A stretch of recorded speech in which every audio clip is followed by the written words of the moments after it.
Good evening, everyone. Welcome to our regularly scheduled meeting of the Energy Consumers Advisory Committee for August 6, 2012. My name is Lupe Ramos-Watson. I'm your acting chairwoman this evening, and we're going to start with call to order. And if everyone would please stand for the Pledge of Allegiance and follow me.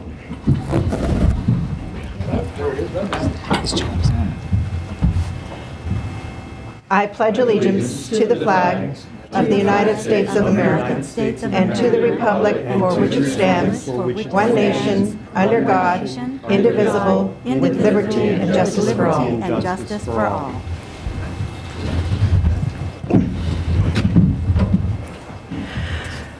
And we're going to have roll call a little bit different this evening. We're going to give Marion a break, and since this is kind of like a family reunion, we haven't seen each other. I don't know in how long. Marion, how long has it been since we were together? About a year? We haven't been together in about a year, and there have been some changes in the past year. We've had new committee members join us. We do have one new committee member this evening. So I'm going to ask everyone to go down the line instead of roll call, just introduce themselves, give a little bit about where they're from, so that the rest of us all know who the new members are. And we'll start with Esther, if that's okay. Esther Gomez for Division 5. I'm a resident of Calexico. Mark Larson, El Centro. Mike Abadi, El Centro. Hilda McFadden, El Centro. Dick McNicky, Coachella. Lee Osborne, La Quinta. Frank Blum, La Quinta. Deborah Kay, Indio. Becky Broughton. I represent the county area. I live in the outskirts of Mecca. And I'm Lupe Ramos-Watson from the city of Indio. Stephen Bayard, I also represent the county area in Palm Desert. Paul Gibson, new member from the city of Palm Desert, but I live in La Quinta. Gilbert Ramirez, City Coachella. Michael Anderson, El Centro. Gil Perez, Division 4, and I'm from El Centro. My name is Luis Sendejas from Calipatria, Division 4. And Miss Soleil over in La Quinta? Patricia Soleil, yes, in La Quinta. Patricia Soleil. Everyone. I represent Thousand Palms. Thank you. And thank you, everyone, for being here for this evening so we can get together and just kind of regroup, reconnect as we move forward with our agenda for the Energy Consumers Committee. Welcome, Mr. Paul Gibson. We're happy to have you. We've been waiting with bated breath for many months for you to join us, and we're so pleased that the City of Palm Desert and the City of Rancho Mirage have a representative to share this important effort with us. Okay, Marion, we're going to move on to item number 2, approval of the minutes. We have in our packet the June 4th, 2012 minutes. Are there any additions, corrections, or revisions? Hearing none. Move approval. Second. A motion by Commissioner Bayard and a second by Commissioner Ramirez. Is there any further discussion? All those in favor? Aye. Any opposed? Any abstentions? Motion carries unanimously. Thank you.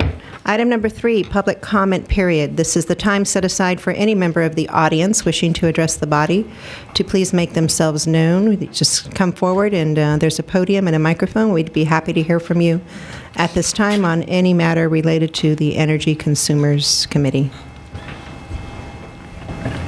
Seeing no one step forward, I'll close the public comment period, and we'll continue on with item number 4, ECA rate update. Mr. Broking, would you like to come up and speak with us? Thank you very much. The item I was going to present tonight was originally scheduled to be presented to the full board tomorrow. It is going to be pulled from the agenda tomorrow. We need to make some revisions to our presentation.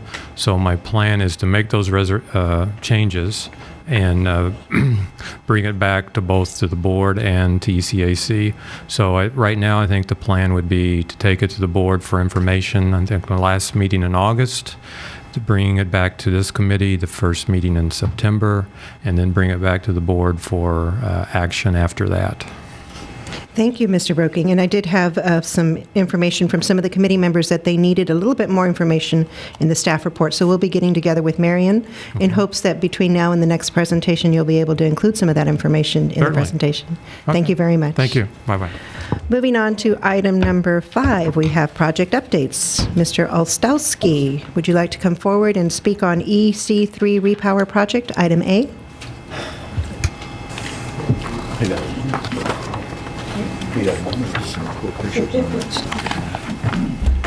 Yes, I'd absolutely like to step up and talk about this project.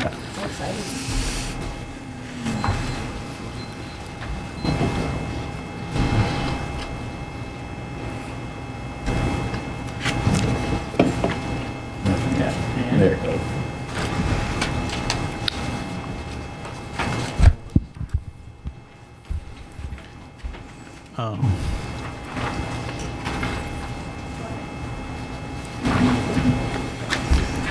Henrik Olstowski, Assistant Manager, Energy. Yes, I'm going to give an update on the El Centro Unit 3 Repower Project and our recovery from the gas turbine generator 32 failure.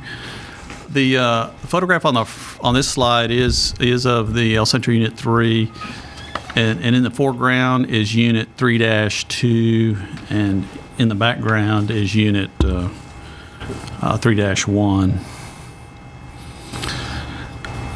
We're still working towards an IID ARB amendment to the original contract that will be addressing the gas turbine generator 32 failure. And we're getting close, but we haven't gotten there yet.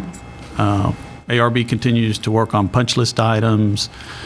We've resolved the condenser circulating water nozzle loading issue for the operational case or when the unit's in service, but we haven't resolved that for the seismic case. And this is a technical issue that our project team's been working on for the past couple of months. So we're getting closer to the solution, and but we're not all the way there.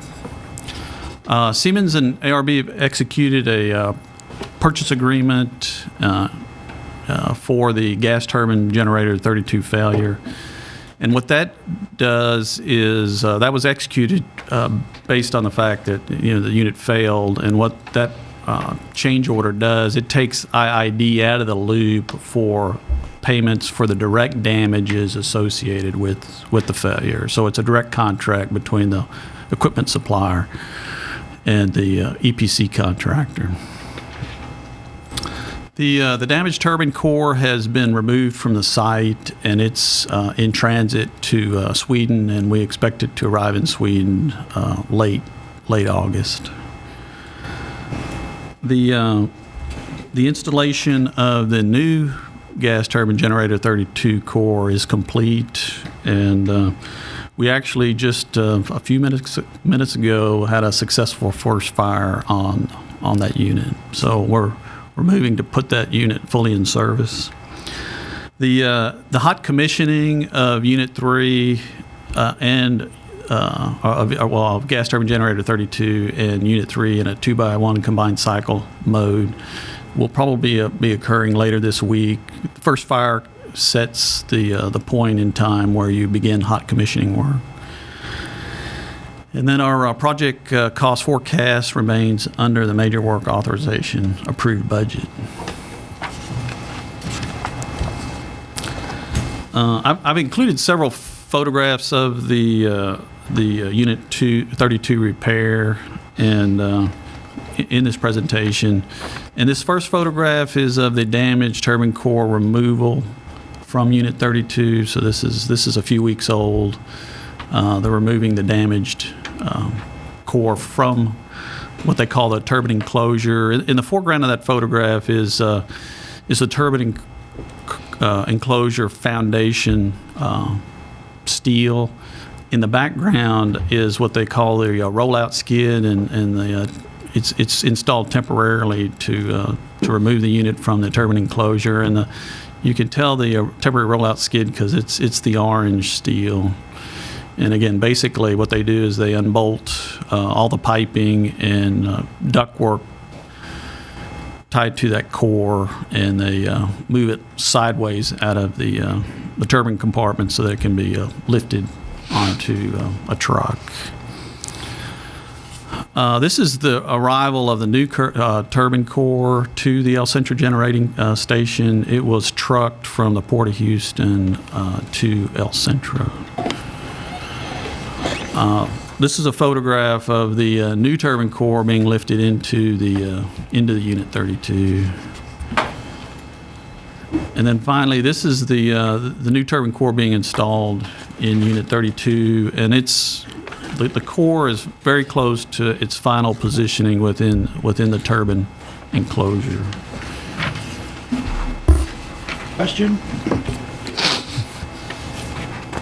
You want to finish with your presentation before taking questions? I'll take a question when it comes to mind. Could you expound a little bit on what caused the damage to the core and how that went about? Was that was it done when it was fired up, or could you give me a little bit more details? I'm curious about it. Well, I can't tell you the reason because we haven't determined the cause, but I can give you a little bit of background on it. With less than 100 of operating hours, the turbine failed, and it failed while Siemens, who's the equipment supplier, was starting up their equipment. So how the contract works is ARB, who's the construction contractor, installs the equipment. And then the equipment's turned over to Siemens, who is, again, the equipment supplier, to start up. And once it's successfully started up and tested, at that point in time, it's turned over to IID. So it failed while it was still in the hands of the equipment supplier. And what part of it failed? I mean, was it the turbine? I'm a former airline pilot, so I'm curious about, this looks like about the size that you'd see on an A380. And I'm curious about what part of it failed. The front end or the failure was in the compressor section. In the compressor section. And I'm speculating here because again the final cause of the failure hasn't been determined, and that's why it's getting shipped back to Sweden. That's where it was manufactured, and they're going to do a forensic disassembly of the unit and provide a report to IID of the failure cause. The new core is the burner section rather than, the compressor section, the leading edge of the engine rather than. Well, it's the entire turbine, so it's the compressor section, it's the combustor section, and it's the turbine section, and it comes as what I'm calling the core. So when you say core, you mean the main part of it and not the plumbing. Is that right? Do I understand that right? The failure was in the compressor section. There was quite a few blades that were broken and rolled over on quite a few stages within the compressor section. And ultimately that went through the engine and did some damage to the turbine sections. So when they send you a new core, do they in essence send you a new unit complete? Well, it's the new compressor, combustor, turbine section, and then it'll. What else is there other than? Well, there's the inlet housing, is the original inlet housing, and then there's the exhaust duct work. Okay. And the generator, or what produces the electricity, is the original. All right. Thank you. Appreciate it. This is a high-level recovery plan, and I'm only going to mention the items that we haven't completed unless there's somebody that has a question on one of the completed items. Yes. Some of these items actually were mentioned in a prior slide, but again, as I mentioned earlier, we're still negotiating with ARB on finalizing an amendment. The root cause of the failure on gas turbine generator 32 is ongoing. Hot commissioning of GTG 32 and Unit 3 in a 2x1 configuration, probably better classified as just beginning. Again, we just successfully first fired the unit literally a few minutes ago, and that starts the process. So that's just beginning. We still expect to perform the reliability testing that's contractually required in September and have a unit in commercial operation by late September. And that's my update for. I have another question regarding the financial consequence of this to IID. Was it in the contract that we were covered for these number of days that we have been without the use of that to generate power? There were LDs associated with a late completion of the unit. The deal that we worked out with Siemens is we got a brand new core, because within the contract they had the option to repair the unit or provide us a new engine. We didn't want a used or damaged new engine. So the negotiation was we forewent liquidated damages in order to get a brand new engine rather than a repaired engine. And I don't know if that answers your question. No. Okay, Committee Member Perez. How do you know that the new one won't have the same problem as the old one did? I don't. Well, it could very well happen, huh? Well, what we plan to do after we're finished first firing, and then we'll hear within the next day or so, we'll connect to the electric system, get some hours on that, and before we really get into this commissioning, this hot commissioning, we're going to do an internal inspection just to make sure we don't see anything that's. Are you going to test it real good ordinary. before you accept it? Yes. Again, it needs to perform in a lot of different facets, and there'll be performance testing, and there's a reliability test, and it will be well tested before ID accepts it. Okay. Thank you. Committee Member Bayard. Is there a hour requirement that it run without a glitch, like in a warranty or? Well, there's a year warranty on all the equipment, and there's a 5-day reliability period that it must operate without any problems at all. Or 4 hours, 5 days. Committee Member Larson. Yes, if I have this correctly, and maybe I don't have it, but I think I do, on July 24th meeting, there was talk of the ECA being undercollected by I believe it was $09 million. And the question was asked, where did what was the undercharge for? And the first answer was it came from excessive green energy that's coming online. And after further questioning, it said they come to the fact that also it had to do with power that we purchased for this turbine that had been down. So now that money for this power that's not being generated by the turbine, I guess, is coming. I don't know exactly where it's being paid for. It sounded like it was coming underneath the ECA parameters, but do we know what that's cost us so far and how much is going to come out of that pocket? Because that's a number we can get. I mean, it's a good question. I don't have the answer as I'm sitting here. IID did pay for the replacement energy that had to be purchased because the unit wasn't in service. And it's continuing to pay for.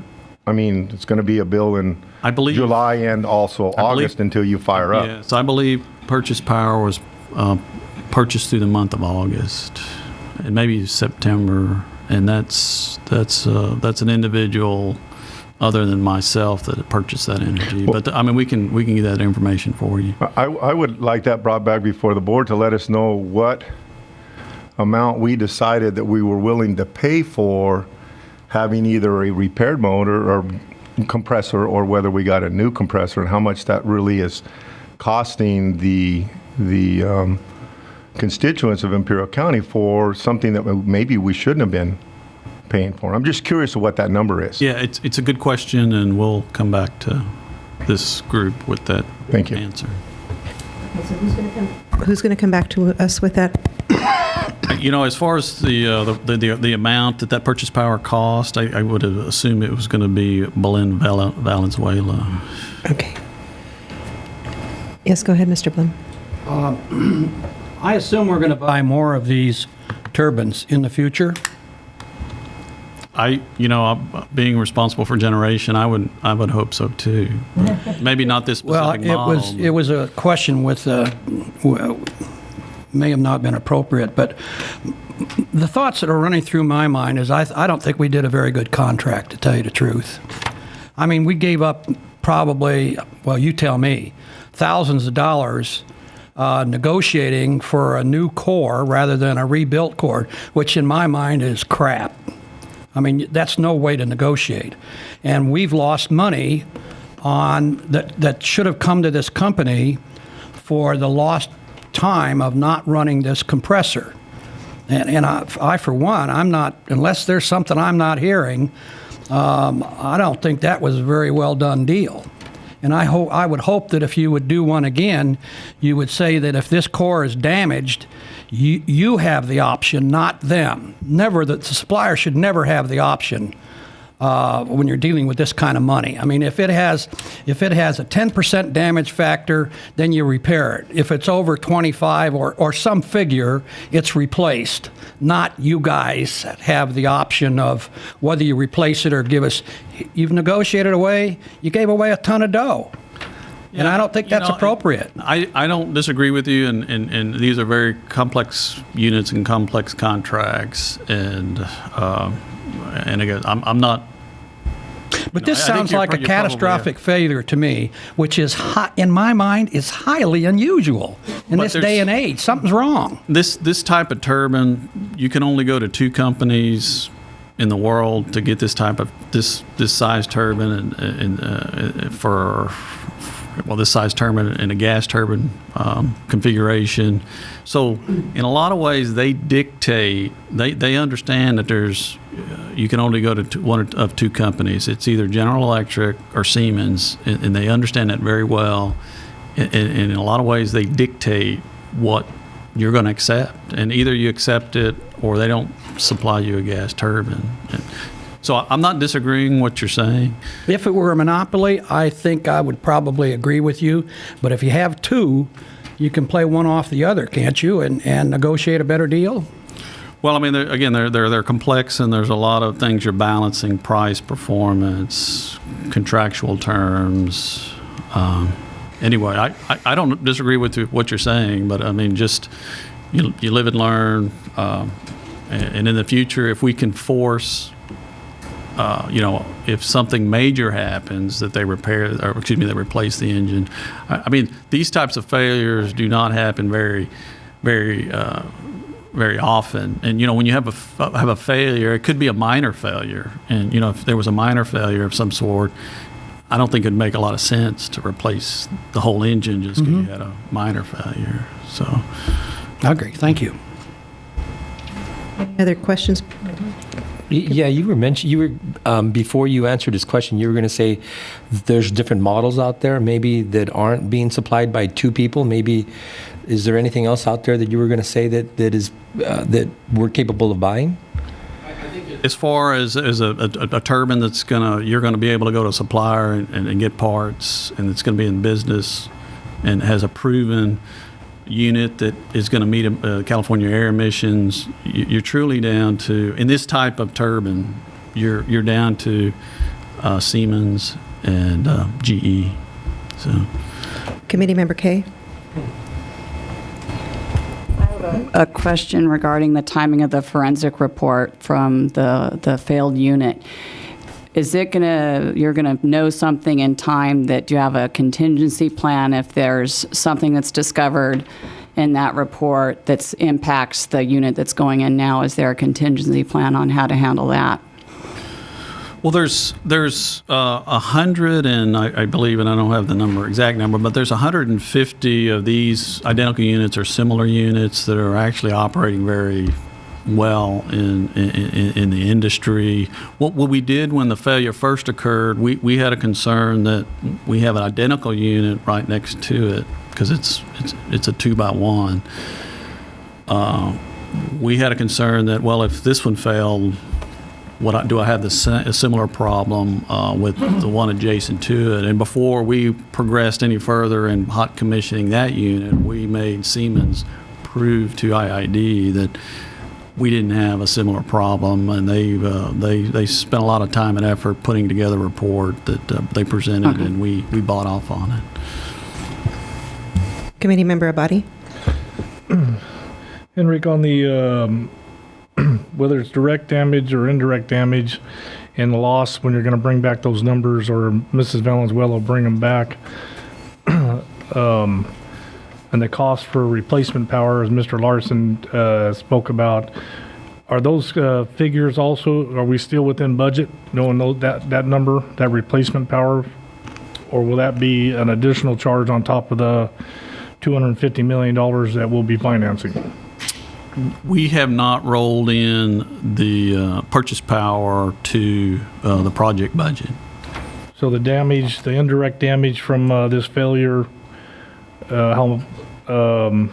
is not a project cost? It's not rolled into the project. Replacement power is not rolled into the project cost, no. Yep. Any other questions by the committee members? Go ahead. Yeah, Henrik, as long as we're talking, we know that there would have been a cost to produce the power with the new generator. When we do get that report, can we find out what the difference is between that actual cost and the cost we paid for the purchase power? I'm just asking for all of us. That would be an easy number to come up with. That's Any other questions in El Centro? Ms. Soleil, do you have any questions? I did have one. It sounds to me like something must have either flown into the turbine, or there was something that wasn't hooked up properly for blades to have been broken. That's kind of an intriguing thing to have gone wrong.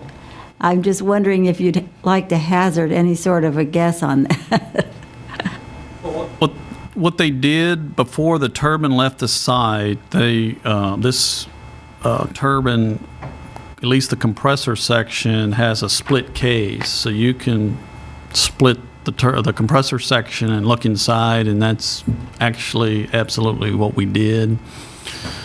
So if you think about it, what comes in the front of the turbine has to go out the back of the turbine, and these compressor blades, very, very tight clearances, a substantial number of blading on each row, multiple blades, multiple rows.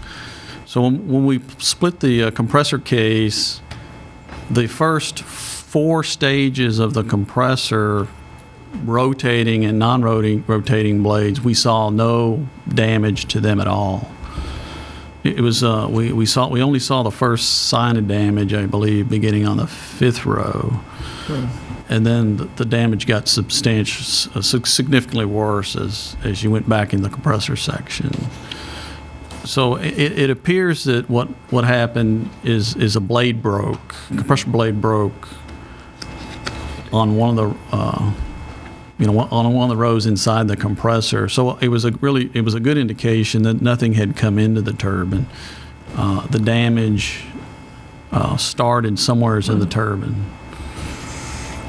And again, we don't have a final failure report, but I mean that was kind of my observation. Okay, well, this is a progress report. Did you have another question, Patricia? No, that was fine. The material itself that the blade was made of, you think was perhaps broken just by use?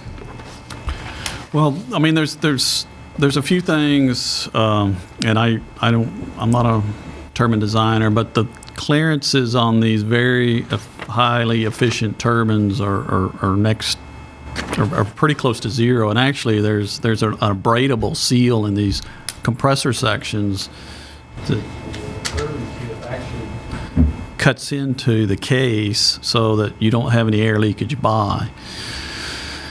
So that's kind of gives you some idea that just the tight clearances. So there's an issue of maybe the clearances were a little bit too tight. There's metallurgy involved, so maybe during the fabrication of these blades, what was supposed to get done maybe didn't get done to the degree it needed to get done for them to perform. There's also the assembly process. manufacture all these different components, and then you assemble them into the turbine. Maybe during the assembly process, something wasn't assembled quite like it should have been, and I'm guessing here. But those are a few Certainly. things that could have happened.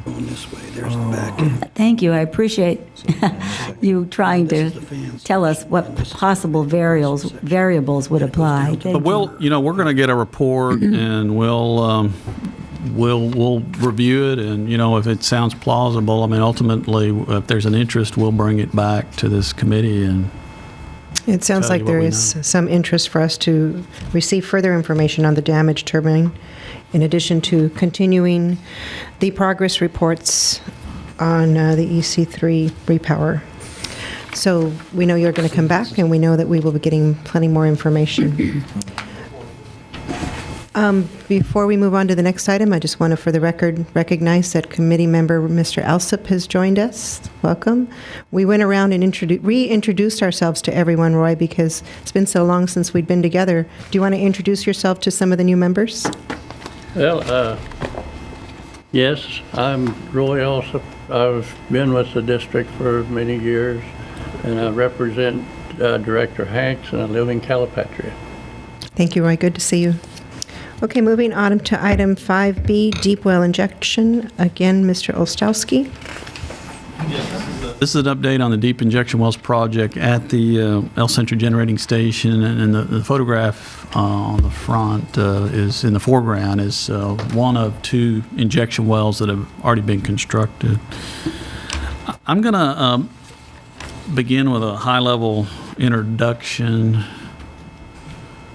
Our background, very high-level introduction and background. But I'm also, in the presentation, I'm going to describe the project using both drawings and photographs, or attempt to describe the project using drawings and photographs. I'm also going to present where the status of the project is, mainly going through the milestones, and then finally I'll provide a budget. I'll provide a budget status on the project. The El Centro Generating Station generates processed wastewater in the process of generating electricity, primarily from cooling tower blowdown. And this processed wastewater is discharged directly into central drain number 5.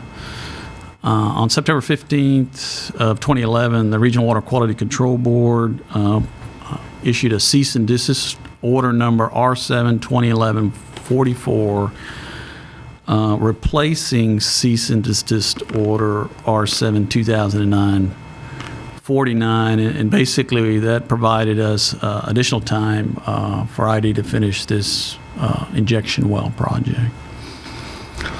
On November 2nd of 2010, the ID board approved the deep injection well project for $18,786,000. This project includes 2 major agreements. One agreement is for the construction of underground construction and with Lane Christensen, and the construction of the wells themselves. And the other major contract is for above ground construction or the collection and injection systems, and that's with a company called PCL.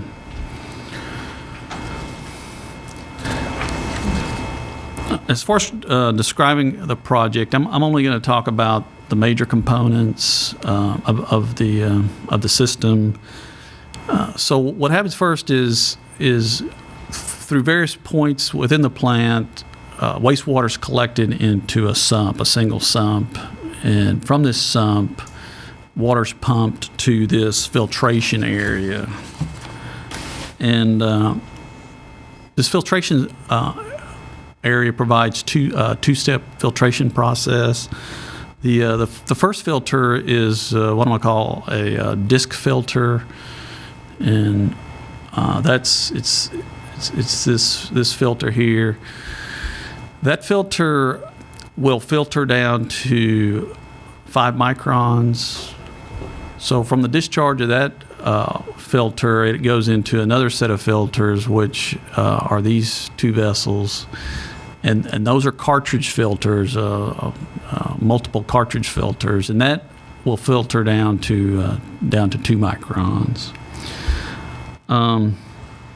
The water, the wastewater will enter into, I'm going to say, the top side of this drawing, and it exits to the right side of the drawing, and it's from these cartridge filters. After being filtered down to 2 microns, it'll be discharged into a 1 million gallon storage tank, wastewater storage tank, and this storage tank actually is going to end up being an existing converted fuel oil tank on the site. So that the fuel oil tank's existing, it'll be converted and modified such it'll reliably store wastewater for many years into the future. The main reason why they're going to filter the water before we inject it is it'll give us the time interval between doing the injection well workovers will be substantially increased. So from the million gallon wastewater tank, this water is provided to this injection pump area. And what you have there are 3 60% capacity injection pumps. And they all discharge into one or both at the same time in 100% capacity injection wells. On this drawing, the filtered water from the wastewater tank enters at the top of the drawing and actually exits to the right. This is injection well number 3, and there's 2 wells out there. One's injection well 3, and the other one's injection well named injection well number 1. There is an injection well number 2, and it's permitted but wasn't ever drilled because it's for a future need if there ever was one or will need to be one. The piping from the injection well pumps that we just saw will be hard piped to this injection well number 3. Construction has begun, but they haven't got the piping up to that well. The injection well is hard cased down to around 2,200 feet on both wells, and then below that 2,200 feet of casing is a well screen, about 500 feet of well screen, and that's where the injection zone is. And if you total those two numbers up, both wells are about 2,700 feet deep. This is a satellite photo of the El Centro generating station, and the yellow box outlines the area that this collection injection system is spread over. And all those components that I talked about in prior slides are within this yellow boxed-in area. The filtration area, the million-gallon storage tank, and the injection pump area are all located in this area. And the injection well number 1 is located in this area. And the injection well number 3 is located in that area. And between all those different areas, there's piping.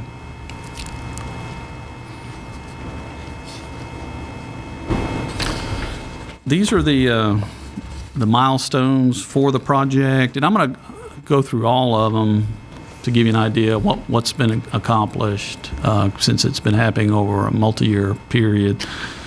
But we've completed a cease and desist order, which will expire in May of 2013. We completed confirmation of the injection zone water had a total dissolved solids greater than 10,000 parts per million. That's a permit requirement. We've completed the confirmation that there's sufficient capacity in each well to take the quantities of water that the system's designed to. We've completed injection well number 1. We've completed injection well number 3. And we've completed a contract with for the collection and injection piping systems with the above ground constructor, who is a company called PCL. We've completed the final completion report to EPA for both injection wells 1 and injection well 3, and have submitted those to EPA. And here in the near future, we're expecting to get authorization from the EPA to inject. We've recently started the construction of the collection and injection piping system, and then we'll begin to, or we expect to begin injecting wastewater in April of 2013, and to provide verification of the construction completion in May of 2013 to the Regional Water Quality Control Board.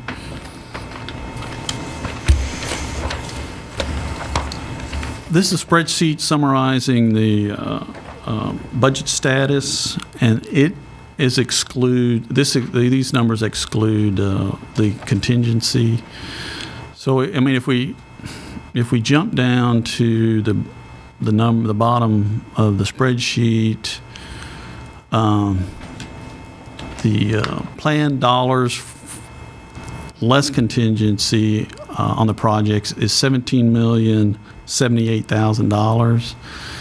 We've actually spent to date $10,181,000, and we're forecasting a completion cost of $16,296,000. And that concludes my presentation on the deep injection wells. The $16 million is after contingency, correct? Well, we don't, at this point in time, we don't expect to go into contingency. You don't think you're, okay. But this $17 million, if you added the contingency onto that, that would be the major work authorization approved amount. But at this point in time, we don't expect to go into contingency. Any member comments or questions? Yes, I have one. I'm curious, the water that you're injecting back in to the ground, that's cooling water from the production of electricity with turbines? Primarily in excess of 90% cooling tower blowdown from the process of generating electricity. What are the contaminants in the water? Why is the EPA, in other words, they get contaminated from cooling? I'm curious. I don't know. Yeah, it was it's the Regional Water Quality Control Board, and the one metal that heavy metal that we couldn't figure out how to get rid of was selenium. Oh, okay. So selenium, we were generating like 8 parts per billion, and our limit was 4. And we had several companies come out, and they couldn't solve our problem. Thank you. Mr. Baird? I think we're all used. I think we're all used to cease and desist orders as telling us to stop doing something. This one seems to allow us to continue doing something. There's some protection under this. I mean, the expectation is we'll have our injection system running and in full compliance before the cease and desist order expires in 2013. But it did provide us protection for fines during the period that this cease and desist order. So we encouraged receipt of that cease and desist order. So what's happening to the water now with the selenium in it? It's just going into the... It's going into central drain number 5, as it has been since the late 1940s. Okay. Ms. Kay? Just out of curiosity, what is the capacity of the recharge wells? You have 2 of them and then ability to do a third. They're each designed to accept 850 GPM. And is a third in anticipation of expansion of the power facility, or what's the idea behind having a third well? That we have not drilled yet. If we had a well failure, a major well failure, and our well consultant said, it just made more sense to drill a new one than try to get that one. That's the purpose of it. Thank you. Yes, Mr. Zendejas. Do you have the same problem in Nyland, at the Nyland plant?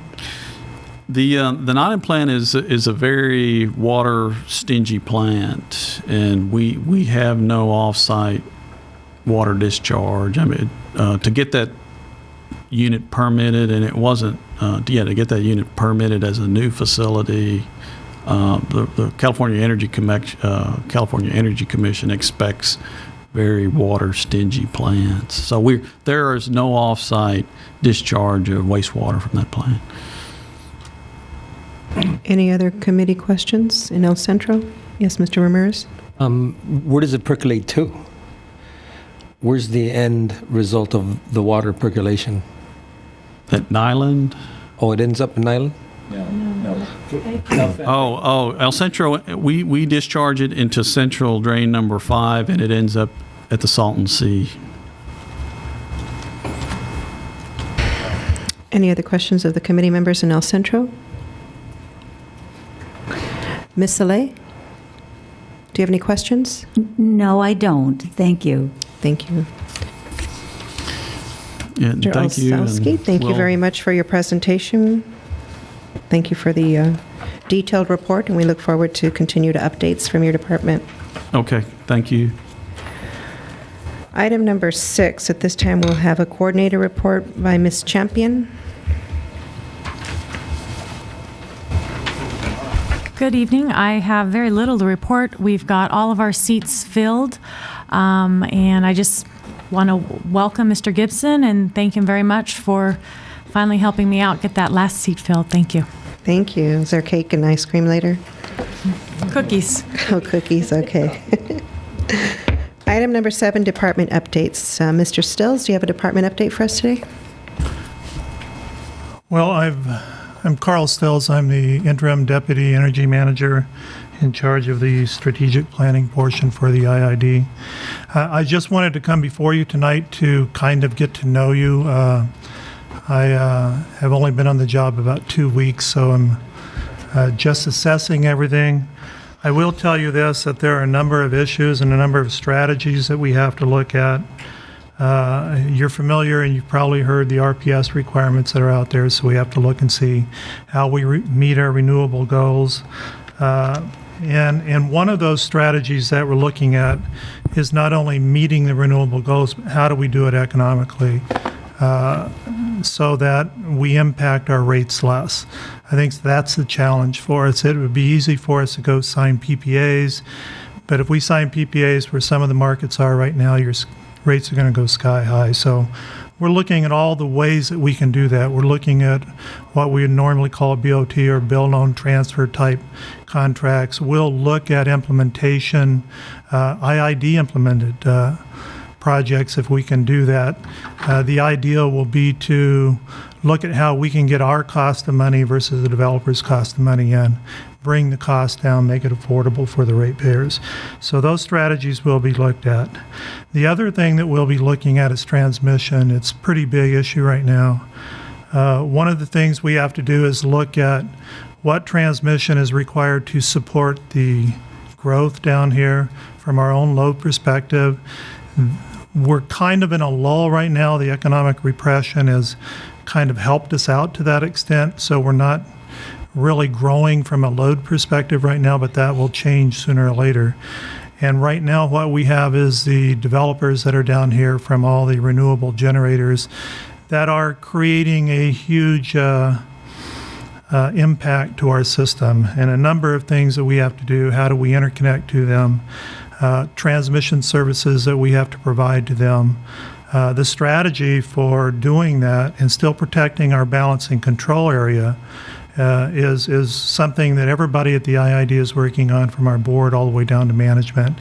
One of the things that I plan to do here is update some economic analysis on IID maintaining its balance and control area versus going to the ISO. I think when you see the report that we get, you'll be pleasantly surprised that any defense of our balance and control area is the way for us to go, because if we don't, we think your rates are going to go sky high. So we'll be looking at that, and I'm just got my budget this morning, so I have to find some money to update these reports a little bit.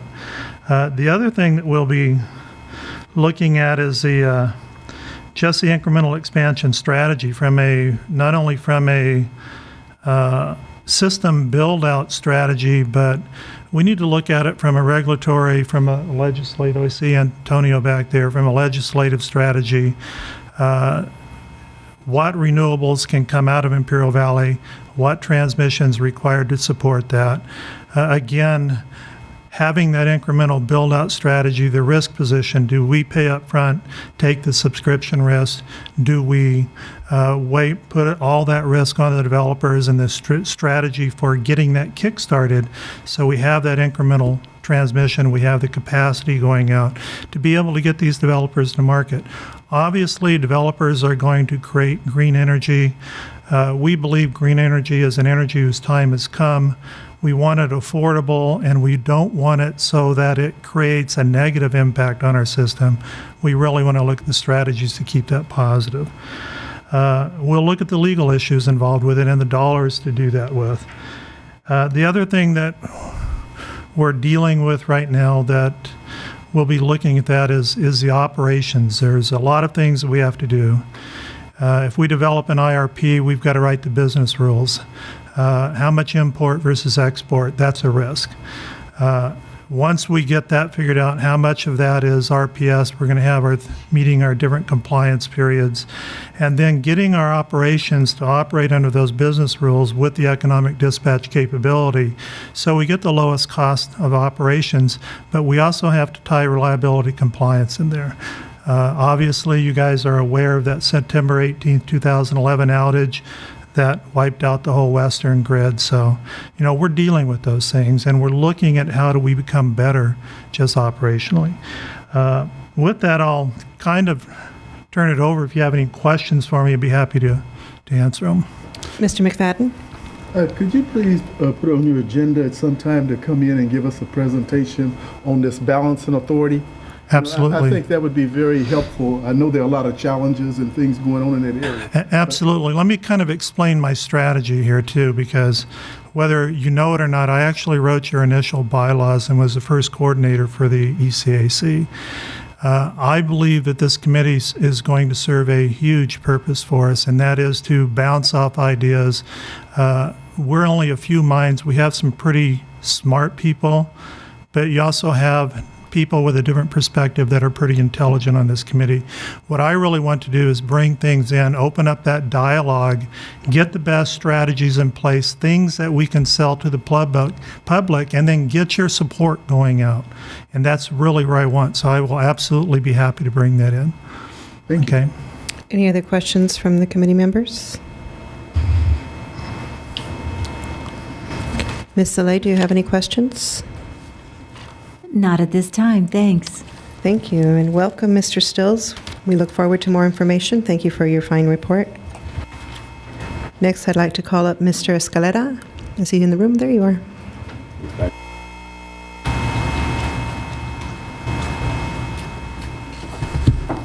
Thank you, Ms. Chairperson. Mario Escalera. I'm the other Deputy Manager of Energy under the new organization. My role is somewhat has stayed the same. I've just inherited a few more additional duties, primarily responsible for the day-to-day operations of the IID, basically those operations that touch our customers from a distribution side. So our plan is to continue moving forward. Again, I want to welcome you back from the summer break and look forward to the rest of the year. Thank you. Do we have any questions of Mr. Escalera? Yes, Mr. Blum? Mario, to what extent did that flood damage equipment of the, didn't you just have a flash flood here a couple of weeks ago as a result of the rain or the thunderstorms? Well, we've had we've had actually two events, one in the north end and one in the south end, that dumped quite a bit of localized rain. I mean, the event was up on what we would refer to as the northeast part of the county that came off of those mountains and did considerable damage to the Calipat area, primarily damaged water department facilities, and of course there was some damage to the city from those rains. The damage to the electrical system was minimal. It actually performed quite well. Even though we had some very localized high winds, it was just primarily just a lot of rain and accumulation of that caused the flooding up there. Just this past week, we had another rain. Now this one was toward the Ocotillo area, what would be referred to as the southwest area of our service area. This is just primarily south of Interstate 8. As the rain accumulates in the desert, it tends to go into washes, and if you go by, most of the time you go by and there's these dry washes. Well, they become rivers, literally rivers, as they collect water as it's coming down the desert, and so it caused considerable damage to the water department facilities. It overflowed and breached the west side main, even though they tried to take preparations for that, and cause damage to the irrigation fields, quite not as populated at that area, so the damage to personal property was limited. Again, on the electrical side, we actually fared pretty well. We had some localized outages just the amount of rain that came in. But overall, the electrical customers fared pretty well. Unfortunately, the other customers that we have, which is the farming, they've suffered quite a bit. It's particularly on the last one we had. It's from driving by and looking at and talking to people. There's still a lot of fields that are flooded, and that could turn into some, personal damage. Any other questions of Mr. Escalera? Yes, Mr. Perez. Did you have any outages to any of the customers? Oh, yes. I mean, when you have an event like that, you're going to have localized outages, but nothing. We didn't lose any transmissions. I think we had all of our troubleshooters were out. We've had a couple of pole fires, some fuses that burnt, and so on. So if I was to say, I think that we had more on the first time around on the north end, and that just created just from the fact that where it was at. Anytime you get to the cities, you've got more condensed population, so you'll have more outages. But from a performance standpoint, the system reacted quite well. When you look at some of the way the system has reacted on, we've had storms like this. It's typically, we're working for days, and by midnight stuff, we had almost everybody up. Sometimes it's hard to get to some people. I will tell you that we had a crew and two troubleshooters caught on Ocotillo. They couldn't come across because the highways were closed. And so, but other than that, was probably the only uniqueness skill of this response. Any other questions in El Centro? Ms. Saleh, do you have any questions? Not at this time, but congratulations to both of you on becoming new deputy managers. Thank you. Thank you. Thank you. Thank you, Mr. Escalera, for your report. At this time, we're going to move on to item number 8. It is 7 p.m. on the nose, and it is time for member comments. We'll start with Mr. Zendejas. Do you have any comments this evening? Mr. Perez? Mr. Alsip? You want to be last? Okay. Mr. Anderson? Mr. Ramirez? New guy? No? No comments? No comments. Okay. Well, we behaved tonight, so you had a very pleasant meeting. Mr. Bayer? I have about 15 minutes of comment tonight. No, that's an inside joke. No comment. Ms. Broughton? No comment. Ms. Kay? Mr. Blum? I do have a comment. I wonder, we had originally agreed that we thought it'd be a good idea to get together here once and at La Quinta once. And I noticed, Miriam, do you have a meeting scheduled in November?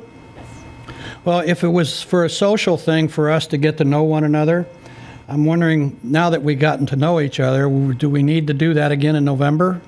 Or could we do like La Quinta in 6 months? Maybe have one meeting once a year here and once a year in La Quinta.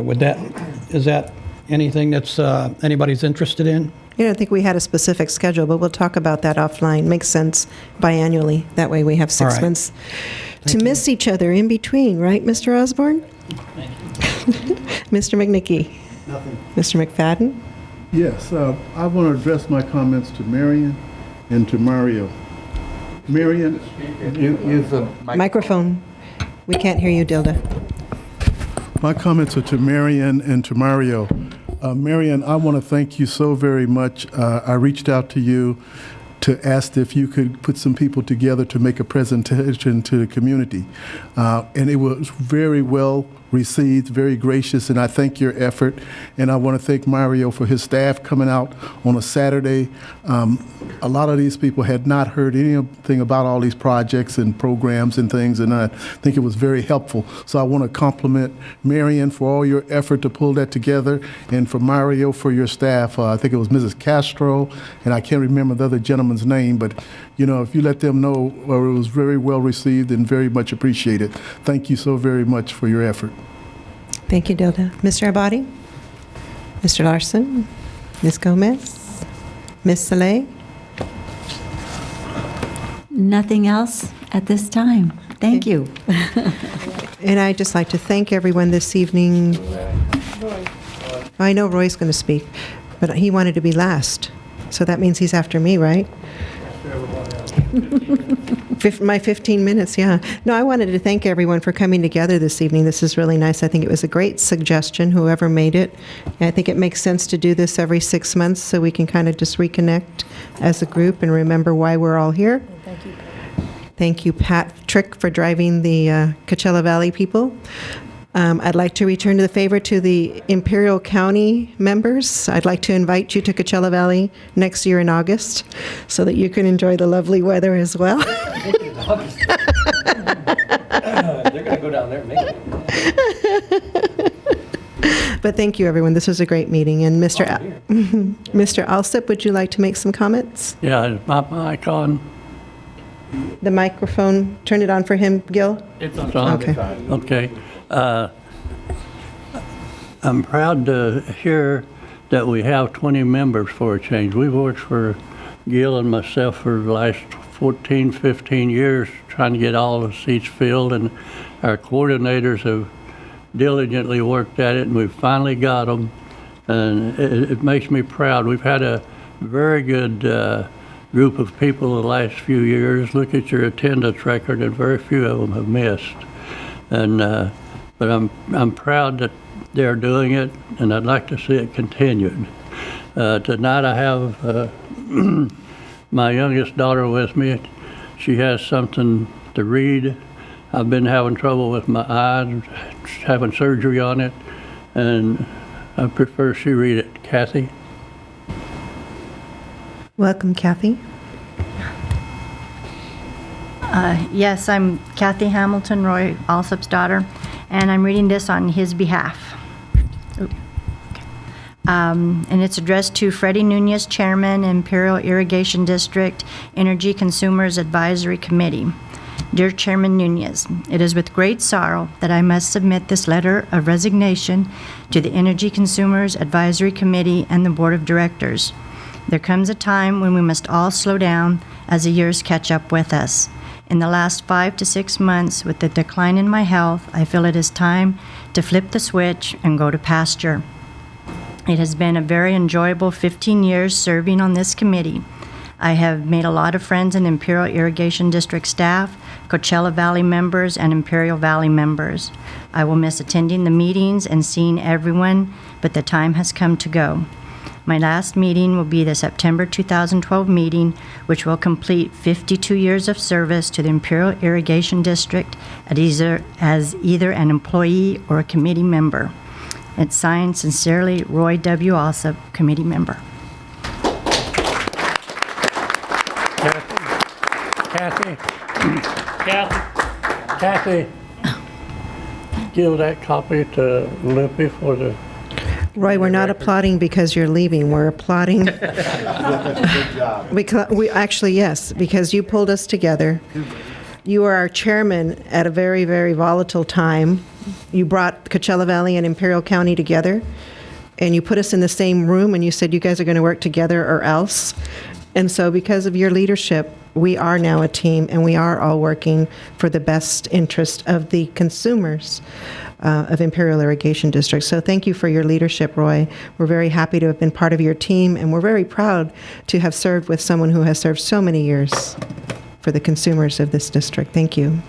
Now, I'm proud to have been here all of these years, and I don't know where all the work I did was so great or not, Loopy, but I tried. Thank you, Roy. Well, I'd like to make a comment. After 52 years, I think they should just leave your chair permanent whenever you do want to come. And whenever you're not happy with something, I'm sure that you can express yourself very well. So I wouldn't trade your seat for anything. If I'm around El Centro, maybe whenever you're meeting, I might drop in just to see how they go. Just to make sure we're behaving, right? Okay, if there be no further comments, we will have our next meeting, September 10th, 2012. It says here La Quinta. What does that mean? Oh, that's where the staff presentations will be posted.